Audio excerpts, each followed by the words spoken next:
नमस्कार, आप देख रहे हैं सिटी संगम न्यूज और मैं हूं ज्योति। प्रयागराज के वरिष्ठ पत्रकार एलन सिंह की हुई धारदार हथियार से हत्या। उत्तर प्रदेश के प्रयागराज में गुरुवार देर रात एक पत्रकार की हत्या कर दी गई। यह घटना पास ही के सिविल लाइंस थाना क्षेत्र के शकुंतला कुंज कॉलोनी में पत्रकार एलन सिंह रहते थे। सिविल लाइन थाना स्थित होटल हर्ष के पास कुछ लोगों ने उन पर चाकुओं से अचानक हमला कर दिया। घटना के तुरंत बाद मौके पर पुलिस के अधिकारी पहुंचे और घायल हालत में उनको पत्रकार को मेडिकल कॉलेज में भर्ती कराया गया। हालांकि देर रात उनकी मौत हो गई, जिसमें मुख्य हमलावर विशाल को गिरफ्तार कर लिया गया है।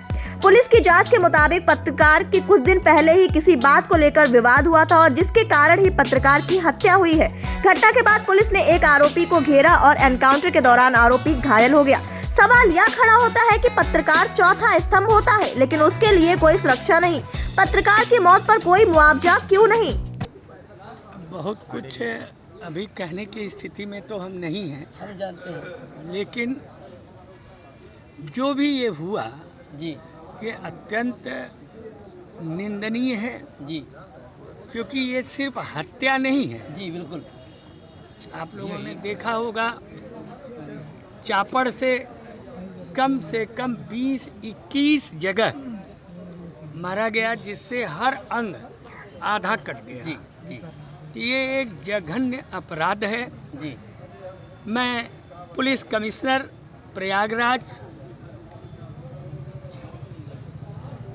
से ये उम्मीद करता हूँ जी, कि किसी प्रकार की झूठी बातें जी, नैरेटिव बनाने की कोशिश न किया जाए, बल्कि सच्चाई को सामने लाया जाए।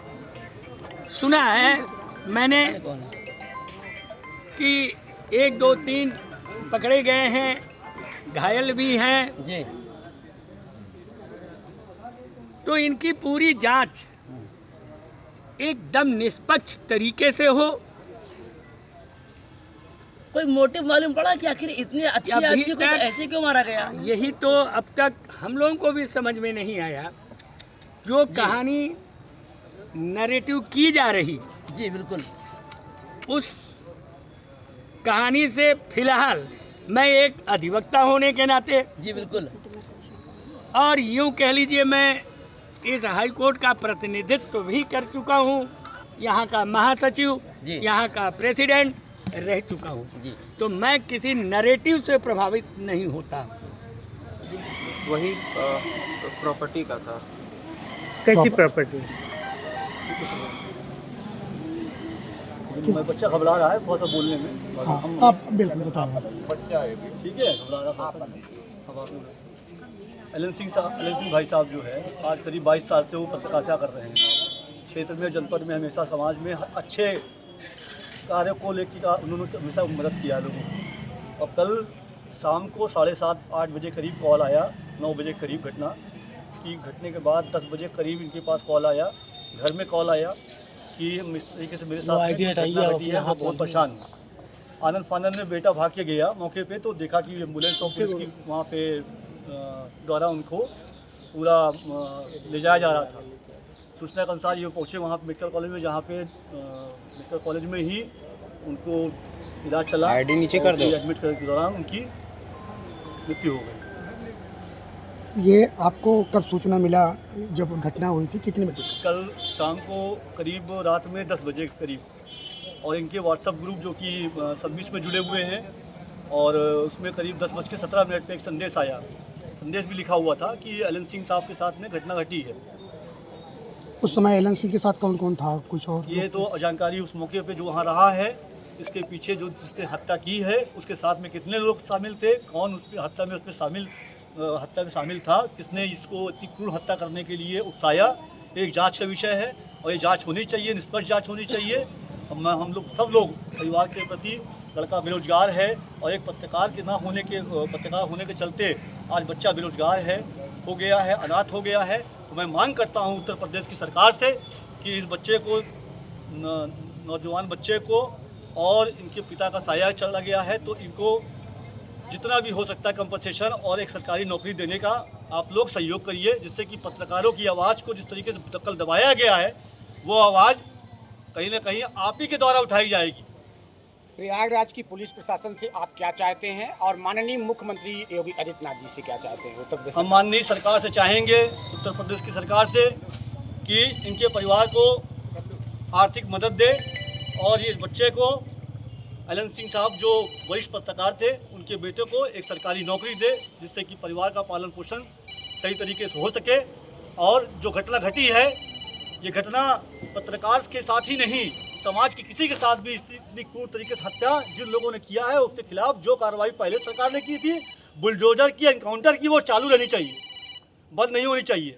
आज सुबह से आप पोस्टमार्टम करवाने के लिए यहाँ पे हॉस्पिटल में आए हुए हैं जी। बॉडी का पोस्टमार्टम अभी तक नहीं हुआ, इसका क्या कारण है, क्या रीजन है? देखिए, ये सहमति हमारे परिवार के, हमारे सीनियर जो हमारे थे, कि परिवार के जो सीनियर लोग हैं, जो बाहर हैं, बॉम्बे में हैं, जो बुआ हैं, हमारी बहन हैं बड़ी, तो ना होने के चलते कि घर में कोई संभालने वाला कोई व्यक्ति, गार्जियन नहीं है, बूढ़े चाचा हमारे हैं, और इनकी माताजी, एलन सिंह साहब की बड़े भाई की माताजी जो है, वाइफ, वो बहुत बीमार रहती हैं। इसलिए ये निर्णय लिया गया कि आज उनका पोस्टमार्टम ना होके कल सवेरे हो जाए और उनका अंतिम संस्कार के लिए निर्णय लिया गया। कोई आरोपी पकड़ा गया है अभी? एक आरोपी की सूचना मिली है कि एक आरोपी पकड़ा गया, अरेस्टिंग किया गया है।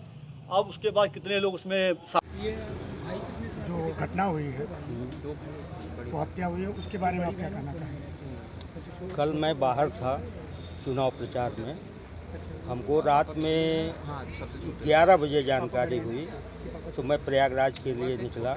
अभी हमारे साथ एलएम सिंह के बच्चे यहाँ पे हैं। इन्होंने पूरी घटना बताई कि एलएम सिंह को खुलेआम सिविल लाइन जैसे फौज जगह पे दौड़ा के 30-35 चाकू मारे गए हैं। और वो हमारे बार के अध्यक्ष अशोक कुमार सिंह जी के, पूर्व अध्यक्ष अशोक कुमार सिंह जी के भतीजे थे।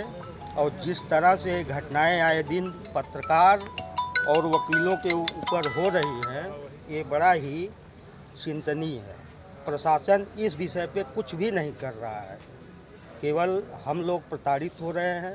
रोज़ ये सब घटनाएं हो रही हैं। इससे इतना मैं व्यथित हो रहा हूँ कि मेरी स्थिति देखिए, अंदर से क्रोध के कारण इतनी दिक्कत महसूस हो रही है कि मैं खुद कांप रहा हूँ क्रोध में कि ये प्रशासन, निकम्मी प्रशासन कर क्या रही है। अधिवक्ता और मीडिया जो स्तंभ होते हैं, उनको इस तरह से मारा पीटा जा रहा है। उनका अबोध बालक ये कहाँ जाएगा? और ये उसके लिए क्या, किस तरह का मांग शासन प्रशासन से है? एफआईआर हो गई है, एक अभियुक्त गिरफ्तार भी हुआ, ये जानकारी आई है।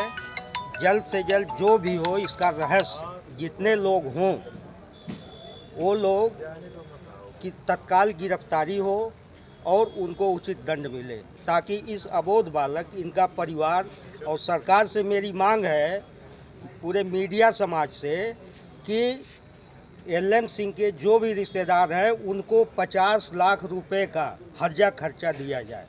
नहीं तो ये लड़ाई हाई कोर्ट के गलियारे में मैं लड़ूंगा। बच्चे की सुरक्षा को लेकर आप क्या कहना चाहते हैं? बच्चे की सुरक्षा के लिए तत्काल इनके पूरे परिवार को प्रशासन द्वारा प्रोटेक्शन दिया जाए। दिलीप कुमार यादव, पूर्व कार्यकारिणी सदस्य, हाई कोर्ट। मैडम, आप क्या बोलना चाहेंगी इस मामले में? एक घटना सुन के तो मैं बहुत स्तब्ध हूँ, क्योंकि एलन सिंह को आज से नहीं, मैं 2015 से जानती थी कि जो कि न्यूज़ चैनल या कोई भी चीज़ होता था, सबसे पहले ग्रुप में एलन सिंह का आता था। और इतने सरल व्यक्ति जो थे, यदि सरल व्यक्ति का इस तरह से निर्मम हत्या होता है, चाकू मार के हाथ काट देना, उसकी अतड़ी निकाल लेना और उसकी आँख निकाल लेना, तो इससे हमारे प्रयागराज का ये होता है कि यहाँ पे मतलब साधारण व्यक्तियों का जीना हराम हो गया है और यहाँ पे भ्रष्टाचार और क्रिमिनल टाइप के लोग हावी हो गए हैं। तो इस हावी, जो क्रिमिनल टाइप के लोग हावी हुए हैं, एक पत्रकार की इस तरीके से हत्या करते हैं, तो मुझे लगता है यहाँ का कोई व्यक्ति सुरक्षित नहीं है। क्योंकि एलन सिंह का जो व्यक्तित्व था, बहुत सरल व्यक्ति थे, क्योंकि इसके पहले मैं एक पेशे से अधिवक्ता हूँ और पॉलिटिकल में भी रहती थी, तो मैंने देखा है कि वो कभी किसी से जल्दी लड़ाई झगड़ा नहीं करते थे और बहुत सहम व्यक्ति थे। अब किस कारण उनका हत्या हुआ, ये प्रशासन को या पुलिस प्रशासन को इसकी जांच का बहुत बड़ा मतलब मुख्य बिंदु हम करें। ठीक है, यदि किसी से कोई रंजिश होती है, गुस्सा आता है, तो इसका मतलब नहीं कि आप हैवान हो जाएंगे और हैवान होकर चाकू और पिस्टल लेके गली गलियारों में आप घूमेंगे। ये प्रयागराज के लिए बहुत सोचनी बात है, प्रयागराज के पूरे भारत के लिए बहुत सोचनी बात होती है। इस तरीके से नंगे हाथ, नंगे कहेंगे भाई, इस तरीके से हत्यारे घूम रहे हैं गलियों में, इस तरह से क्रिमिनल टाइप के लोग घूम रहे हैं, तो यहाँ की मतलब इतने प्रशासन होने के बाद प्रशासन करती क्या है, क्या जांच करती है? यही जांच करती है कि कहाँ पे मतलब कहाँ से मैं वसूली कर लूँ, कहाँ से मैं चंदा वसूल लेके आऊँ, क्या करती है प्रशासन यहाँ का? योगी सरकार में कानून व्यवस्था किस तरीके से है? देखिए, योगी सरकार की कानून व्यवस्था, आयुष जी कहते हैं सख्त कानून को माना जाता है। लॉ एंड ऑर्डर किया गया कि आप कहीं भी इस तरह के क्रिमिनल को पाओ तुरंत अटैक करिए, उसको मतलब सजा दीजिए। हम कहते हैं ऐसे क्राइम लोगों को तो सिर्फ गोली नहीं मारना चाहिए, उनको भी इसी तरीके से सजा देनी चाहिए कि दूसरा जो हत्यारा हो, इस तरह से क्राइम करने वाला हो, कभी विषय में ऐसे कृत्य करने में सोचे ना। भाई यदि यहाँ पे इतने नशा में होके, क्रोध में आके इस तरीके से किसी की हत्या करेंगे, तो देखो हमारे पहली बात तो हत्यारों का कोई जात विवाद किसी पार्टी से कोई लेना देना नहीं होता है। एक प्रकार के क्राइम जो होते हैं हमारे देश के लिए बहुत अभिशाप है, कहा जाए तो बहुत दयनीय एक कृत्य है कि इसके विषय में कुछ सोचा नहीं जा सकता। लेकिन हमारे यहाँ यदि एक पत्रकार सुरक्षित नहीं है तो आम जनता सुरक्षित नहीं रह सकती है, क्योंकि हर गली हर कोने की जिस तरह से सूर्य की किरण निकलती है उसी तरीके से एक पत्रकार होता है और सबकी आवाज़ उठाने वाला, वो चाहे गरीब व्यक्ति हो चाहे वो अमीर व्यक्ति हो, आवाज़ उठाता है तो पत्रकार ही उठाता है, जो कि निस्वार्थ सेवा करता है, जो किसी से कभी लालच में नहीं पड़ता है, न उसका कोई पेमेंट होता है, न उसका कोई रुपये होता, मतलब किसी तरीके से नहीं, वो सिर्फ जनता की आवाज़ के लिए आता है कि हम आवाज़ उठाएं। उच्च न्यायालय